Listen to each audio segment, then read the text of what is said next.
I now give the floor to the distinguished representative of Monaco to introduce an address by the head of state.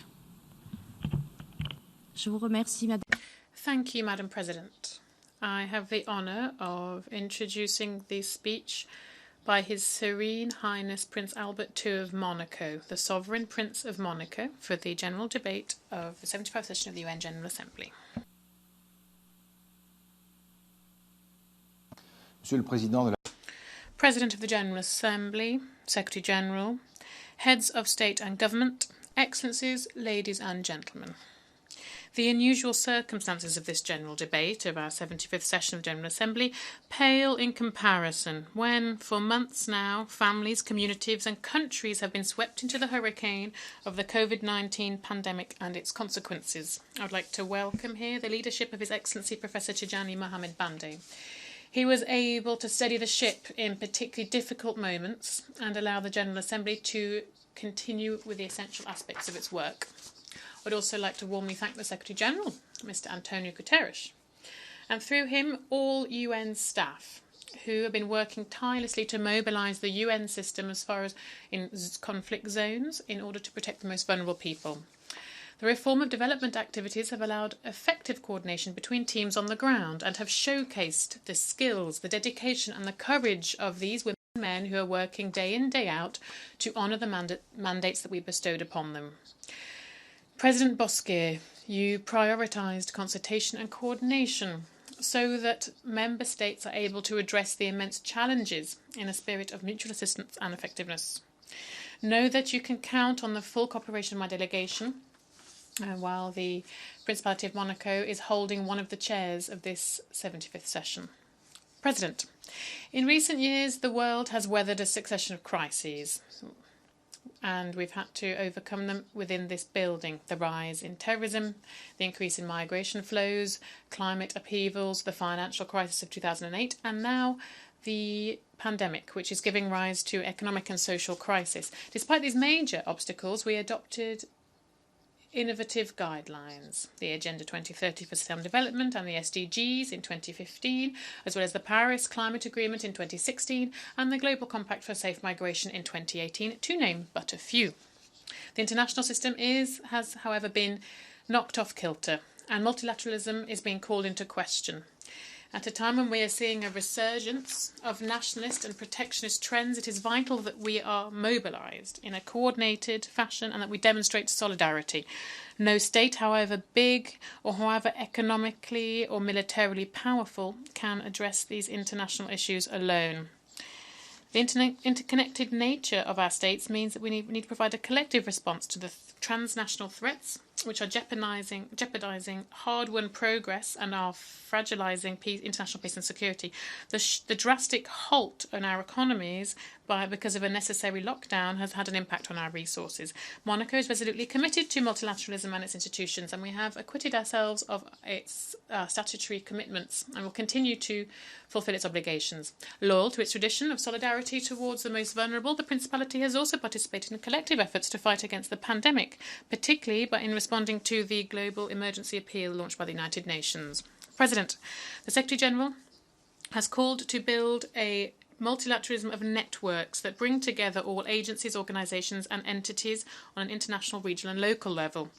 It is indeed by demonstrating that we are more inclusive, that we are ready to listen to everyone, that we'll be able to be certain that we leave no one behind.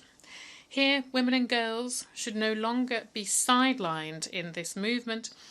And this year, which is marked by a triple anniversary, 25 years since the Declaration and Programme of Action of Beijing, 20 years since the adoption of Resolution 1325 of the Security Council on Women, Peace and Security, and 10 years since the creation of UN Women. So, gender equality has been on our agenda for 25 years now, but however, women and girls remain the group that is most affected by inequalities. Despite some progress, the situation around the world is evolving extremely slowly. Moreover, a 2020 report on the SDGs underscores the heavy price paid by women given the crisis and making the pushing SDG 5 even further away.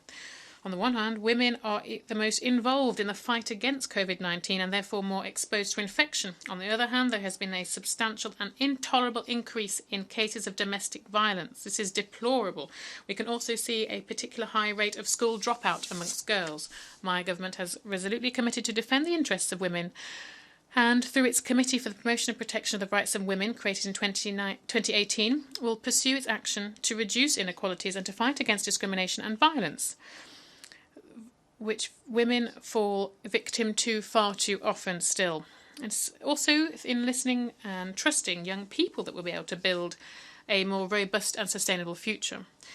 Political inclusion is a central demand of our young people today. Last year, many young people demonstrated this commitment when we discussed the issue of climate. Today, while young people are less affected by the COVID-19 virus, they are suffering the full force of the economic crisis stemming therefrom. Many of them are concerned due to their precarious status and they are not receiving social protection. Others are cut off from all access to education. It is vital, therefore, that we establish specific provisions to ensure that that young people do not fall into a trap of poverty. President, while new technologies have participated in the development of our societies, they have also contributed, unfortunately, to the growth in a new context of insecurity. In recent months, we've seen the digital transition accelerate substantially, but progress also has been accompanied by a spike in cyber attacks. Cyberspace is now a fully fledged field for confrontation, much like the land, sea, and the sky. What becomes of sovereignty in an era of digital technology when security, law, economy, fiscality and currency are called into question? In my view, we need to reach an understanding on joint rules to draw up measures for oversight and good conduct. This is not only a guarantee of better functioning of our institutions, but it also ensures that we can preserve sovereignty of states and individual freedoms. At the same time, there's been a wave of disinformation, which has intensified on social networks in recent months. Our societies are also vulnerable to these manoeuvres. Thus, I also welcome the awareness-raising campaign launched by the UN to tackle this infodemic. Monaco has undertaken to equip itself with digital skills to, on the one hand, grasp the numerous opportunities provided by digital technology for the economy and the environment, and on the other hand, ensure that sustainable development will respect all people. Thus, our digital model that is responsible and sustainable that I want for my country is not only for substantial investment in infrastructure, training and assistance for businesses, but also it will allow legislative rules to be established too. President, we cannot touch on this new context of insecurity without referring to the gravity of the climate crisis. Natural disasters on a large scale are going to stand to worsen and will provoke, as we know, emergency humanitarian situations and displacement of people. These disasters will also have an impact on access to natural resources. These phenomena are vectors of instability, of political instability and conflicts. The current pandemic has demonstrated how vulnerable we are when we are destroying our global ecosystems. Scientists are clear on this topic and about what we must expect in terms of increased risk of epidemics of this type if we do not change our behaviours. The slowing down of our activities imposed by the pandemic has not flattened the curve of rising temperatures, nor has it reduced our destruction of nature. Also, high-level reports from meetings do not mean that we should suspend our commitments, but on the contrary, we need to step up our efforts. The situation remains critical. More than ever, mobilisation of everyone is necessary. First, I'd like to welcome the initiative of the Secretary General to convene a biodiversity summit, giving it its rightful place at the heart of our political agenda. There is a collective decision to maintain this event for the 30th of September next week, despite the health context, confirms the commitment which I fully support. Monaco is and remains resolutely committed to environmental protection and sustainable development, whether it be in pursuing energy transition, accelerating development of soft mobility through promoting the circular economy. The Principality has placed the development of our modes of consumption and production at the heart of our society. Each tenet of our government's action must meet sustainable development requirements. This was the course I set up as early as 2005. President, While the current crisis has focused a large part of global attention on growth figures and on economic recovery, there is a substantial risk that we lose sight of the other pillars of sustainable development. Thus, it is fundamental to take this opportunity that we have to rethink our economic and social models, underpinned by environmentally friendly principles. More than ever, the roadmap that we set out in 2015 must guide us in this time of great incertitude. More than ever, the COVID-19 pandemic has demonstrated that it is crucial to achieve the goals defined in the 2030 Agenda, as well as the Paris Climate Agreement and the Addis Ababa Action Agenda. To do this, we need to enhance our ambition and step up mobilisation, not only to beat COVID-19, but also to adapt our multilateral cooperation instruments.